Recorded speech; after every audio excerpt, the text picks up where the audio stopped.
Welcome to How Hacks Happen. We're going to start this episode with a little radio drama. Our story begins on a late afternoon in Kyiv, the capital city of Ukraine, in June 2017. This is long after Ukraine declared its independence from the Soviet Union in 1991, but still several years before Russia launched its full-scale invasion in 2022. While tensions with Russia are ongoing, especially with all the drama around the Crimean Peninsula in 2014, but Crimea is hundreds of miles away from Kyiv, and day-to-day life in most of Ukraine feels pretty normal. People are just going about their lives, going to work, buying groceries, and raising families. We begin our story with one of these normal activities. Larissa, a middle-aged Ukrainian woman, has stopped at her local grocery store on the way home from work, the day before Constitution Day.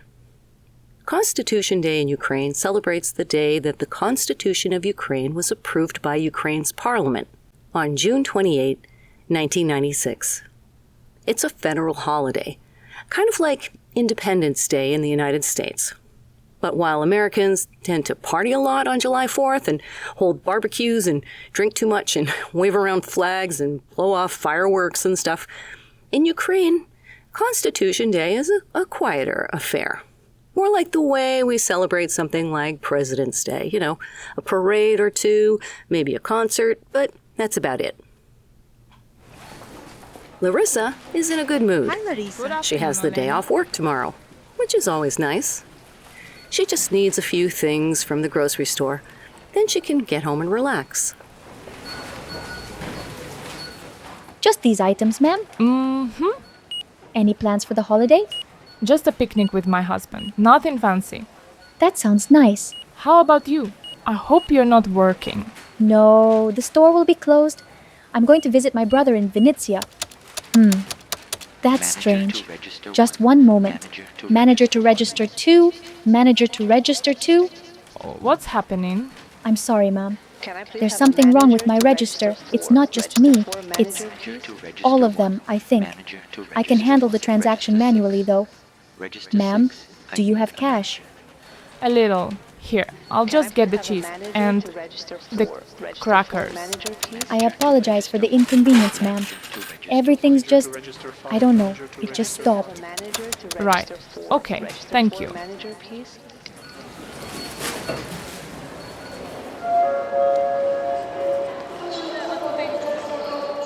Here you go, Mom. 1 round-trip ticket to Vinnytsia. The platform is up on the board. Next in line, please. Let's see. Vinnytsia. Excuse me, sir. Is there another board? I can't find my train. It should be up there. But those trains are from 3 hours ago. When does your train leave? In 15 minutes. Let me see your ticket. Let's go back to the ticket counter and see if they know something. What's happening? Why are there so many people now? Nothing is working. Excuse me, just one moment. My train leaves in 5 minutes. Why can't you give me a ticket? I need to get my baby home. I'm sorry. Cash only. Cash only? Special announcement. Where's the We can ATM? accept The only ATM's cash not for working. ticket What about my payments. ticket? You can't do this. Visit I need to the get home. ATM. Why is it cash if only now? necessary. The ATM is not working.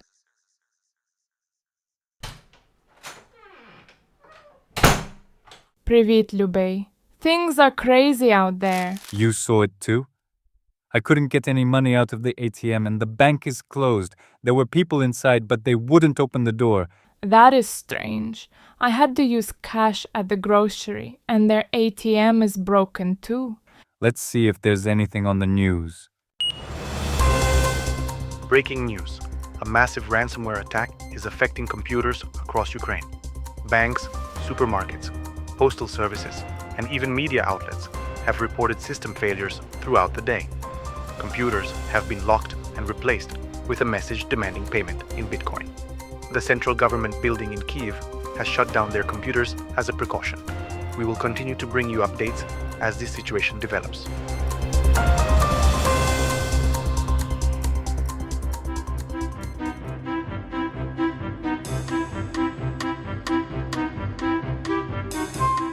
This, on June 27, 2017, was the beginning of the NotPetya attack. It was called NotPetya because everyone thought at first that it might be the same as the ransomware attack called Petya that happened the year before. But when they realized it wasn't, they all just started calling it NotPetya.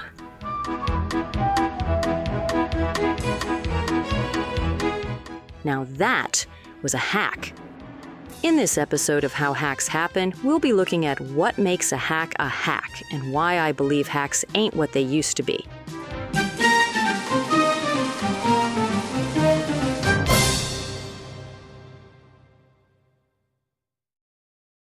Let's start by taking a closer look at the NotPetya attack. NotPetya turned out to have devastating consequences, not just in Ukraine, but all over the world. It's believed that Russia unleashed NotPetya in an effort to cripple Ukraine, because, Russia. The ransomware was spread through a piece of software called Medoc, which is the Ukraine equivalent of something like QuickBooks or TurboTax. Lots of companies use Medoc, so the ransomware spread like wildfire within just a few hours. No one knows exactly how Medoc was infected by NotPetya, but NotPetya was designed to not only infect the computer that had Medoc, but to replicate itself and spread over the internet. Eventually, NotPetya spread outside Ukraine, reaching Europe and the United States, and even blowing back into Russia, too.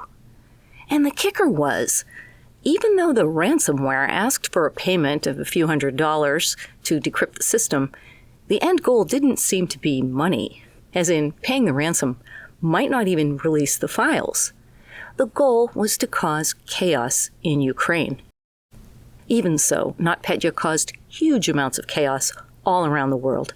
At Danish shipping company Maersk, for example, NotPetya caused hundreds of millions of dollars in damage as tens of thousands of trucks lined up on the road to deliver merchandise to their ships, but they had to be turned away because no one could pull up the manifests.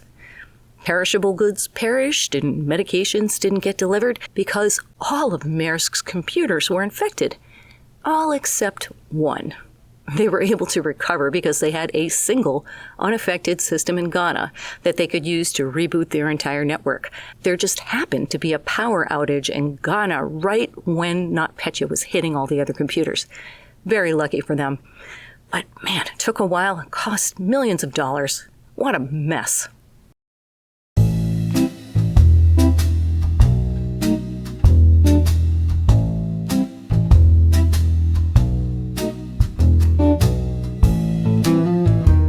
Now that was a hack. A good old-fashioned hack.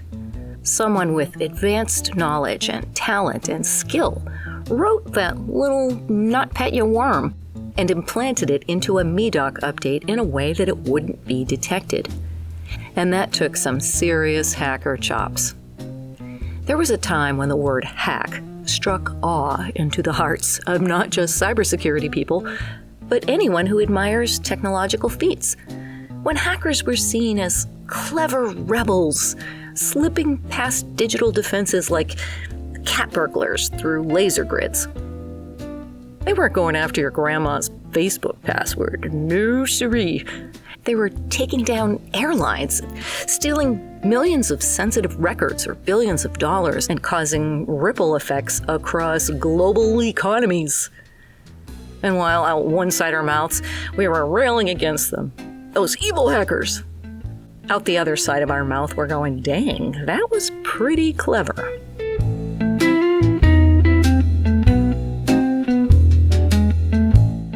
Then there's these other kinds of things called hacks.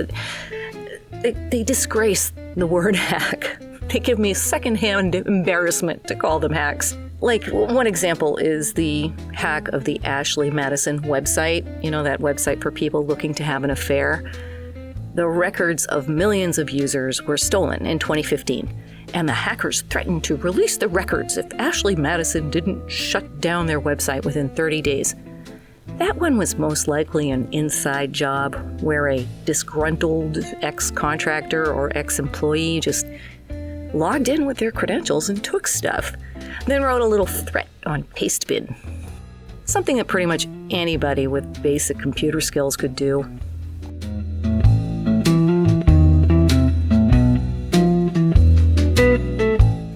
Then there's phishing, another low-level skill, where someone writes a convincing email that gets a victim to go to a website and give up their login and password.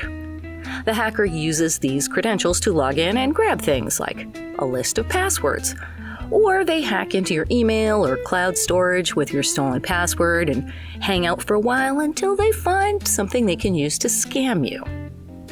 These are not the most complex hacks to perform. Comparing the skill level needed for something like NotPetya with, say, the Ashley Madison hack is like comparing bank robbers that have blueprints and they're figuring out how to drill up into the vault after hours and stuff, comparing that with, shoplifting at the dollar store. Even the recent Change Healthcare breach earlier this year, that was done with stolen credentials, not with fancy hacking. And these days, the word hack gets slapped onto anything that involves, a login screen or something. Your cousin clicked a link in a fake postal service text message and put in his credit card number, so he says he got hacked. And there's a call claiming to be from your bank that asks you to verify your account number. They're trying to hack me. Now, these are all scams. Oh, and don't get me started about the email that claims a hacker has acquired a big stash of compromising videos of you pleasuring yourself in front of your webcam, which they will send to your mom if you don't send them some Bitcoin. They haven't even hacked anything. This is just a straight-up scam.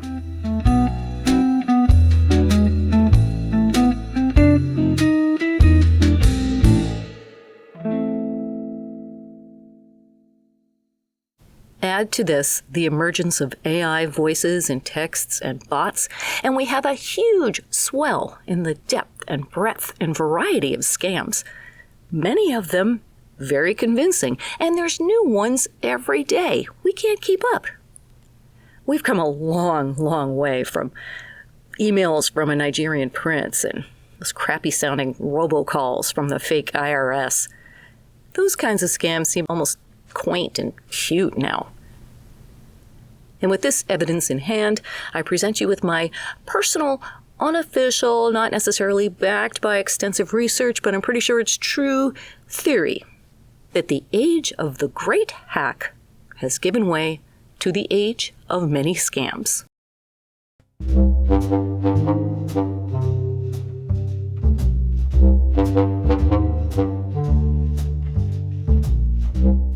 Allow me to present my evidence. Remember that 2017, the year of NotPetya, was also the same year of the Equifax hack, where Chinese hackers used a series of sophisticated methods to roam around the Equifax network for several months undetected and extricate the personal data of more than half the adults in the United States. That was a hack.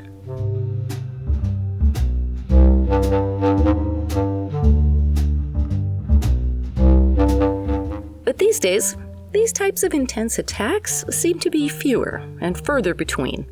Sure, we have the Lazarus Group out of North Korea, the ones believed to be responsible for the Sony Pictures hack in 2014, and also the ones who spread the WannaCry ransomware in 2017. But since then, the Lazarus Group has mostly been focused on stealing big chunks of money in general, and cryptocurrency in particular, which, if you don't own any crypto, really doesn't affect you directly. Since North Korea doesn't trade with any other nations and they have a tiny GDP, they gotta get their money from somewhere, right?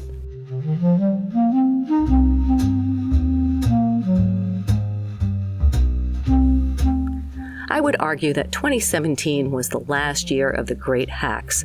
Sure, there've been a few serious data breaches of medical data since then, but they didn't involve anything particularly clever. Just some phishing.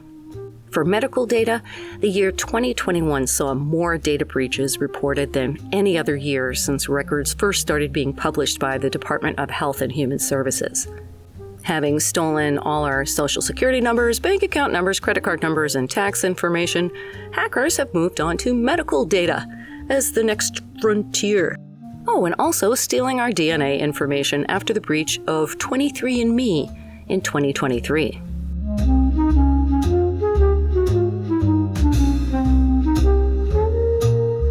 So now that hackers have all that, what's left to steal? Not too much. I think just about all the information about us that could be stolen through hacks has been stolen already, and the rest has been taken through regular old data breaches as a result of phishing. My social security number and address went out with Equifax, and I've had several credit card numbers stolen over the years, and pretty much every bank has experienced a breach of some kind. And let's face it, my bank account number is on every check I've ever written, so it would be shocking to me if my bank account number wasn't already out there on some dark web list. In the words of John Chambers, former CEO of Cisco, there are two types of companies: those who have been hacked and those who don't yet know they have been hacked. By now, I'm pretty sure my medical history, all my hashed passwords, every flight I've taken, maybe even my shoe size are out there on the dark web. Now, you might say, well, what about those little mom and pop stores? Have they been hacked too? Like that little bakery down the street. Oh yeah, they've probably been hacked. The hackers just got in and out quick because there wasn't much of anything to steal. I mean, maybe a king cake recipe or something? But any company of any size, yeah, I think they've been hacked already. So hearing about yet another company getting breached, it's just a big yawn to me at this stage. This is in stark contrast to 2017, when I heard about the Equifax hack. I was hopping mad about that one. But after all we've been through over the past few years, between the breaches at Change Healthcare and Hilton Hotels and SolarWinds, various airlines, Coinbase, even the U.S. government, I've given up on any expectation of privacy for my data.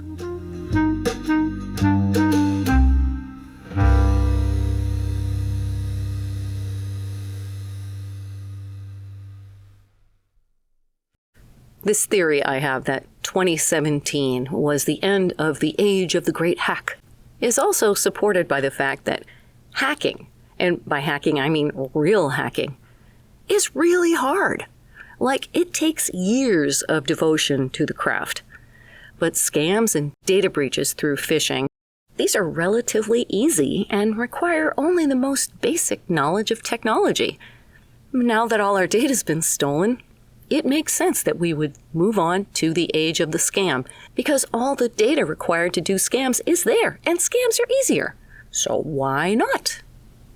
Especially when you factor in the latest component in the age of many scams, and that is the miracle of artificial intelligence for generating pictures, text, and voice clones.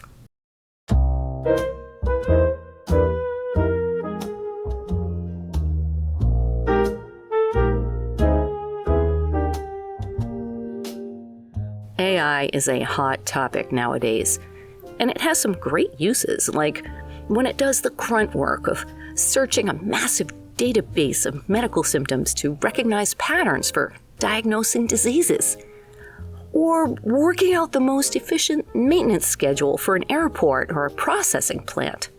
These are uses of AI that have advanced us in technology.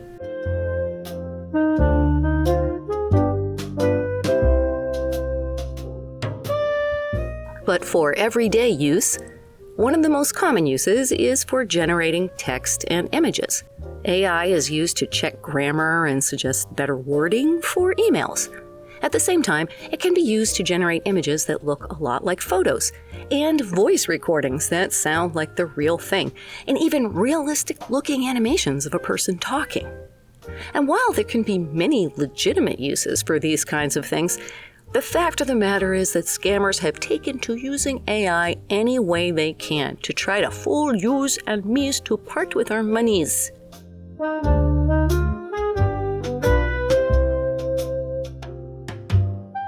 All this fakery, when coupled with all that data stolen by hackers and made available to scammers through brokers on the dark web, this has created the perfect storm for the age of the scam.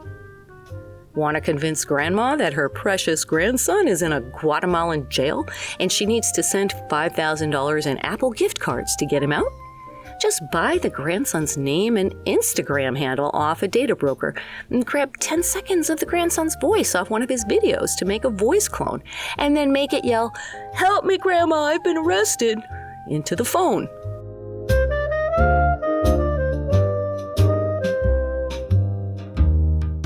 Want to run a recruiting scam where you offer fake jobs and require the new hire to send money for equipment for the non-existent job? Run the job ad through AI to get the wording just perfect. You want to stick to the classics like the utility bill scam? Just buy a bunch of electric bills off the dark web to get the account numbers and addresses. But are you worried that your accent will give you away as not being a native English speaker? Use an AI text-to-voice generator to create all kinds of natural-sounding sentences in the accent of your choice. Like a nice United States Midwest, or maybe UK, or even a United States Southern accent.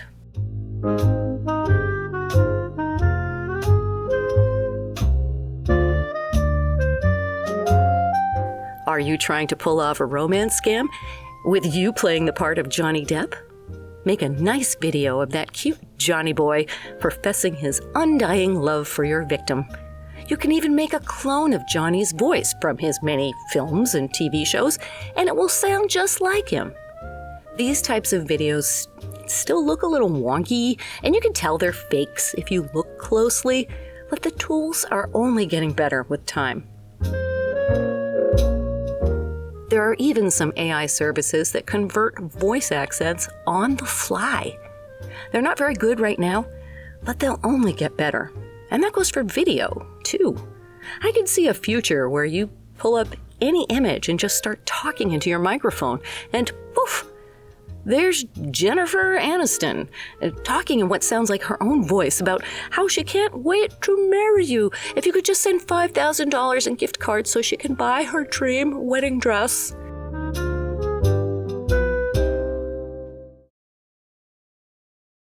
Yeah, it's coming. The age of many scams is just getting started. So what can you do?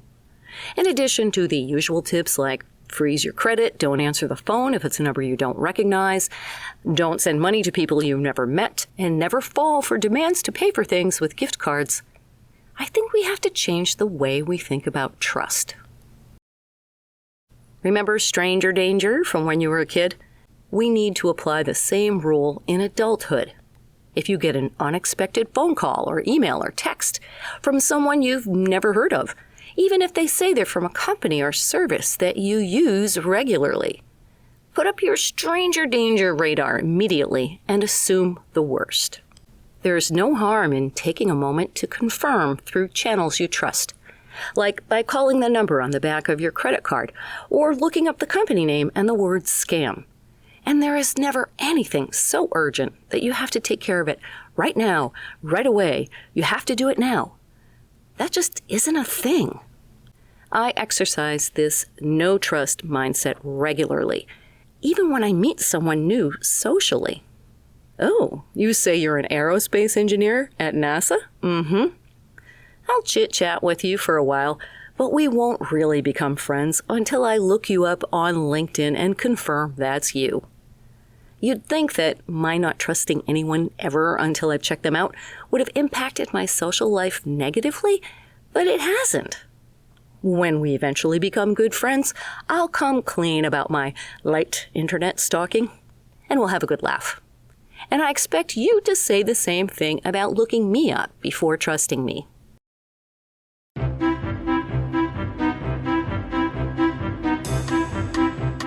While hacks ain't what they used to be, data breaches are still rampant, and they lead directly to making it easier for scammers to try and part you and me and our fellow citizens from our identities and our money. The age of many scams is upon us.